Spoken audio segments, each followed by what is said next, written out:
नमस्कार दोस्त, मैथ भाई पिंटू सर एमजीएस में आप सभी का स्वागत है। दोस्त, इस सीरीज में हम लोग छोटे छोटे क्लास के माध्यम से कक्षा 10 बोर्ड एग्जाम में आने वाले उन महत्वपूर्ण प्रश्नों के बारे में चर्चा करते हैं जो हमारे एग्जाम की दृष्टि से बहुत ही महत्वपूर्ण होते हैं। तो ठीक है दोस्त, आप लोग इस सीरीज से शुरू से लेकर अंत तक जरूर जुड़े रहिए। ये सीरीज बहुत ज्यादा आपके लिए कम समय में ज्यादा कंटेंट के साथ आपका रिवीजन कराएगी। आपको बोर्ड एग्जाम में आने वाले ऐसा कोई भी प्रश्न नहीं होगा जो इस सीरीज पे आधारित नहीं होगा। ठीक है, तो आप इस सीरीज से जरूर जुड़े रहिए। चलते हैं क्लास में। इस क्लास में हम क्वेश्चन लिया है। एक तो क्वेश्चन है दोस्त, निम्नलिखित समांतर श्रेणी के सर्वांतर ज्ञात कीजिए। क्या दोस्त? सर्वांतर ज्ञात कीजिए। किसका? समांतर श्रेणी का। तो दोस्त ध्यान दीजिएगा, पहले हम समांतर श्रेणी के विषय में समझते हैं कि समांतर श्रेणी होती क्या है। ठीक है, अरिथमेटिक प्रोग्रेशन। ठीक है दोस्त, तो ध्यान दीजिए, जैसा कि इसका नाम है समांतर। समांतर का मतलब समान अंतर, और श्रेणी का मतलब अंग्रेजी सीरीज होती है। सीरीज माने दोस्त कतार या लाइन। ठीक है, यानी यदि हम इसका अर्थ तोड़े तो ऐसी कतार या लाइन जिसमें समान अंतर हो। क्या हो? समान अंतर हो। तो किस प्रकार का कतार या लाइन? यहाँ तो कोई चीज बट नहीं रहा होगा, हमें क्वेश्चन है, क्वेश्चन गणित में है, तो गणित में दो संख्याएं होंगी, यानी संख्याओं का ऐसा कतार या लाइन जिसमें समान अंतर हो। क्या हो? अंतर समान हो। अर्थात दोस्त कहे तो समान अंतर वाली श्रेणी समांतर श्रेणी कहलाती है। यानी जिस श्रेणी के सभी पदों में अंतर समान हो, यानी अंतर का मतलब गैपिंग। तो यदि किसी श्रेणी के सभी पदों में अंतर समान हो तो उसे हम समांतर श्रेणी कहते हैं। ठीक है दोस्त, ये बात आपको समझ में आई होगी। दोस्त समांतर श्रेणी का यदि सर्वांतर कहें, कॉमन डिफरेंस, तो दोस्त ध्यान दीजिएगा, सर्वांतर जो होगा वो कॉमन डिफरेंस। आपका डिफरेंस माने क्या होता है सर? अंतर। कॉमन माने उभयनिष्ठ, यानी सार्व अंतर, सभी में अंतर।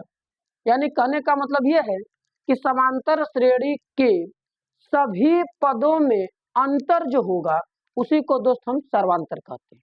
बात क्लियर है? यानी समांतर श्रेणी बननी तो क्या? वह श्रेणी जिसके सभी पदों में अंतर समान हो उसे हम समांतर श्रेणी कहते हैं, और सभी पदों में जो अंतर होता है यानी जो समान अंतर होगा उसी को दोस्त हम सार्वअंतर कहते हैं। ठीक है, और सार्वअंतर को हम कॉमन डिफरेंस डी बराबर लिखते हैं दोस्त। फार्मूला याद रखिएगा, T2 माइनस T1। क्या ध्यान देना है? किसी भी समांतर श्रेणी का जो सार्वअंतर निकालने का तरीका है वो D equal to T2 minus T1, या दोस्त आप कह सकते हैं T3 माइनस T2, या दोस्त T4 माइनस T3। यानी कहने का सेंस ये निकला कि अगले पद में से पिछले पद को हम घटा देंगे तो जो हमारा मान निकल के आएगा उसी को हम क्या कहेंगे? कॉमन डिफरेंस सार्वअंतर कहेंगे। तो आप जिस भी पद से निकालना चाहते हैं, यदि पांचवा पद से निकालना चाहते हैं तो पांचवा में से चौथा घटा दीजिए, तो जो निकल के आएगा वो हमारा क्या होगा? Common difference सार्वअंतर। क्लियर है? तो दोस्त आप पांचवा चौथा पे न जाइए, आप केवल एक ही तो याद रखिए कि common difference D equal to होता है T2 माइनस T1, यानी अगले पद से पहला पद घटा दिया जाए। ठीक है, तो चलिए इसी तर्क पे दोस्त हमारे पास 3 क्वेश्चन लगाए हैं, 3 सीरीज दिया हुआ है, तीनों में हमको क्या निकालना है? कॉमन डिफरेंस सर्वांतर ज्ञात करना है। ठीक है, आप इसको अच्छे से नोट डाउन करेंगे, इसको ध्यान दीजिएगा। दोस्त देखते हैं, पहली श्रेणी हमारे पास है 3 प्लस कड़ी में 2, 3 प्लस 2 कड़ी में 2, 3 प्लस 3 कड़ी में 2। दोस्त ये समांतर श्रेणी के सर्वांतर, यहाँ हमें समांतर श्रेणी को जांच नहीं करना है। आप देखें तो यह समांतर श्रेणी कहाँ है, यानी दो श्रेणी हमारा समांतर में है, इसके केवल सर्वांतर को ज्ञात करना है। ठीक है, तो जब हम सर्वांतर को ज्ञात करेंगे तो हल करने में D बराबर फार्मूला क्या लिखा गया? T2 minus T1। बिल्कुल क्लियर है। तो दोस्त T2 क्या होगा? दूसरा पद 3 प्लस कड़ी में 2, घटाना क्या है सर? T1 यानी पहला पद, टर्म फर्स्ट जो हुआ इसमें से 3 घटा देंगे। क्लियर? 3 से 3 कट जाएगा तो दोस्त क्या बचेगा? करड़ी में 2, यानी D की वैल्यू क्या आ गई? करड़ी में 2। अर्थात इस श्रेणी का सर्वांतर जो होगा वो हमारा क्या आया?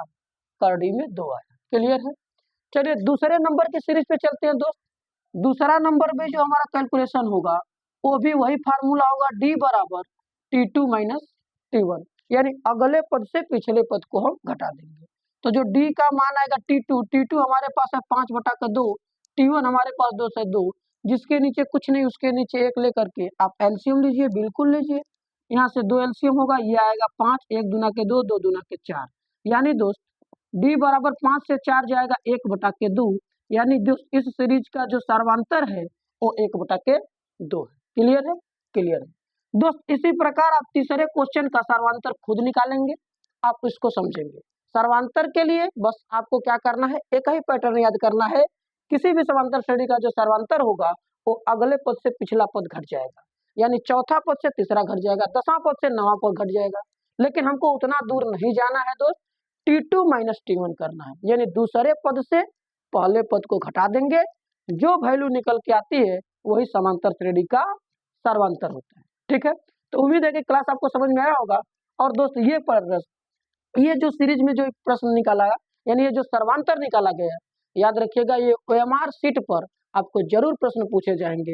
यानी कोई समांतर श्रेणी देगा और उसका दोस्त आपसे कहेगा सर्वांतर ज्ञात कीजिए, तो सर्वांतर ज्ञात करने का तरीका आप भूलिएगा नहीं, इसको अच्छे से रिवाइज करिएगा। ठीक है, तो क्लास कैसा रहा आप अपने कमेंट सेक्शन में राय को जरूर साझा करेंगे, और चैनल को सब्सक्राइब करके अपने फ्रेंड सर्किल में भी इसको शेयर करेंगे, जिससे कि इस सीरीज का बेनिफिट सभी भाइयों को एक समान पहुंचे, उनका भी कल्याण हो सके। ठीक है, हम लोग मिलेंगे नेक्स्ट क्लास में नेक्स्ट टॉपिक के साथ।